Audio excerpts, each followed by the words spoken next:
에스라 4장 11절부터 24절 말씀입니다.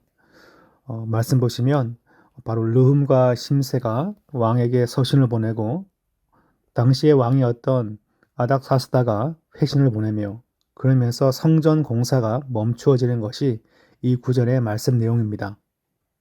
우리는 좋은 일을 할 때마다 어긋장을 놓는 사람들이 종종 있죠.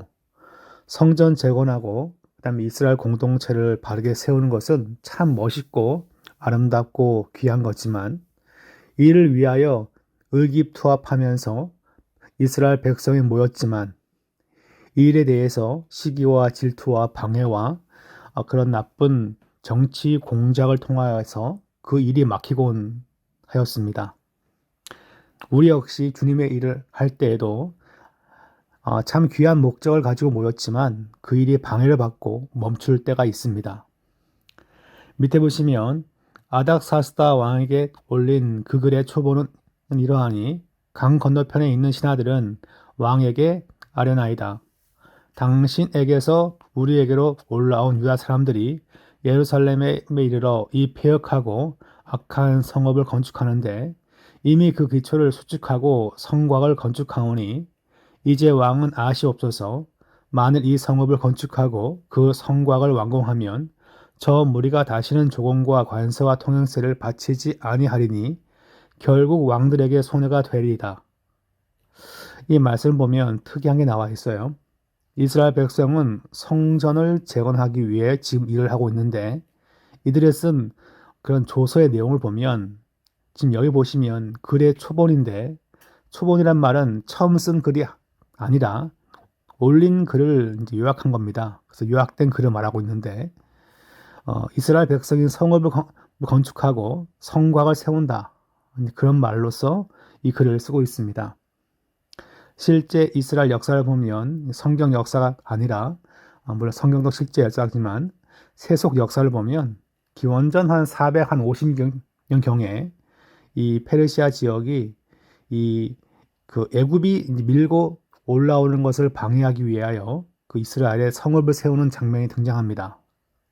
그래서 보통 이 지금 여기 나와 있는 아닥사스다 왕 그러면 물론 이제 흔한 왕의 왕의 이름인데 그래서 이 아닥사스다가 별명일 수도 있고 혹은 실제 인물이라면 기원전 한 450년 경의 사람입니다.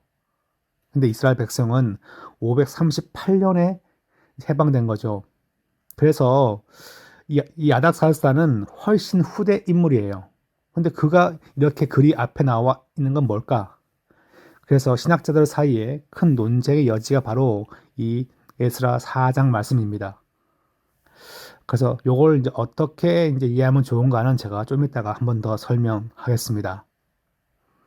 우리가 이제 왕궁의 소금을 먹음으로 왕이 수치당함을 참아보지 못하여 사람을 보내어 왕에게 아뢰오니 소금을 먹는다는 것은 왕의 그런 이제 신하라는 것을 말하고 있죠.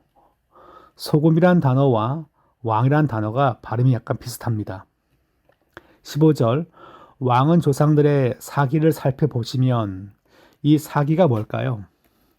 이 사기는 다른 사기가 아니라 아마 이거일 것입니다. 네, 역사책을 살펴보시면 이 성읍은 폐역한 성읍이라 예로부터 그 중에서 항상 반역한 일을 행하여 왕들과 각도의 손해가 된 것을 보시고 아실지라 이 성읍이 무너짐도 이 때문이니이다.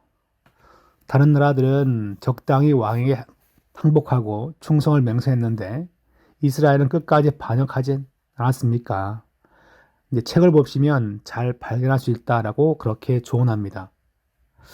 이제 감히 왕에게 아뢰오니 이 성읍이 중건되어 성곽이 준공되면 이로 말미암아 왕의 강 건너편 영지가 없어지리다 하였더라. 이제 이렇게 말을 하면서 이제는 그와 같은 이스라엘 백성이 성전 짓는 것을 멈추어 달라고 그렇게 요청합니다. 자, 이에 대해서 그다음 보시면 아닥사스다 왕이 이제 회신을 보냅니다.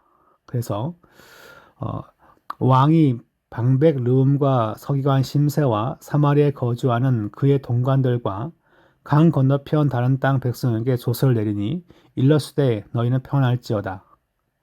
조서 담당자였던 르움 심세뿐만 아니라 그 지역에 살고 있는 여러 관리들한테 서신을 보냅니다. 18절 보시면 너희가 올린 글을 내 앞에서 낭독시키고 명령하여 살펴보니 과연 이 성읍이 예로부터 왕들을 거역하며 그 중에서 항상 패역하고 반역한 일을 행하였으며 옛적에는 예루살렘을 다스리는 큰 군왕들이 있어서 강 건너편 모든 땅이 그들에게 조공과 관세와 통행세를 다 바쳤도다. 강 건너편은 아마 모압, 암몬, 그 다음에 에돔, 레바논, 아람 같은 나라입니다. 다윗과 솔로몬 시대 때 크게 부흥할 때 그들이 다 그에게 굴복하였죠. 그 얘기를 좀 하고 있습니다. 이제 너희는 명령을 전하여 그 사람들에게 공사를 그치게 하여 그 성을 건축하지 못하게 하고 내가 다시 조서 내리기를 기다리라. 너희는 삼가서 이 일에 게으르지 말라. 어찌하여 화를 더하여 왕들에게 손해가 되게 하랴 하였더라. 드디어 왕의 서신을 보시면 이렇게 성전 건축이 멈추게 됩니다. 근데 특이하게도 이 왕의 회신을 보면 성전만 나와 있지 않고 성 건축을 또 이렇게 언급하죠. 그래서 학자들 가운데 상당수는 후대 사건. 그러니까 근데 이 사건인데 왜 뒤에 있는 건데 왜 먼저 나왔냐라고 본다면 이렇게 볼 수 있어요. 이스라엘 백성이 항상 무엇입니까? 이스라엘 백성이 항상 부흥하고 잘 되는 것을 이방 민족이 곱게 보지 않았다는 거죠.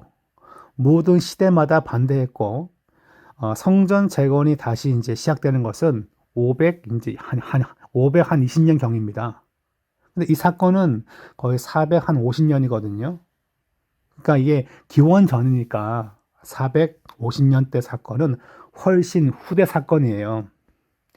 그럼에도 불구하고 이 말씀이 갖는 의미가 있다면 모든 시대마다 이스라엘 백성이 성전 짓든 성벽을 짓든 항상 뭐 했습니까? 이방 민족이 방해했다는 것입니다. 그리고 그 방해에 대하여 황제가 현혹되어서 그 모든 것을 허락했음을 얘기합니다.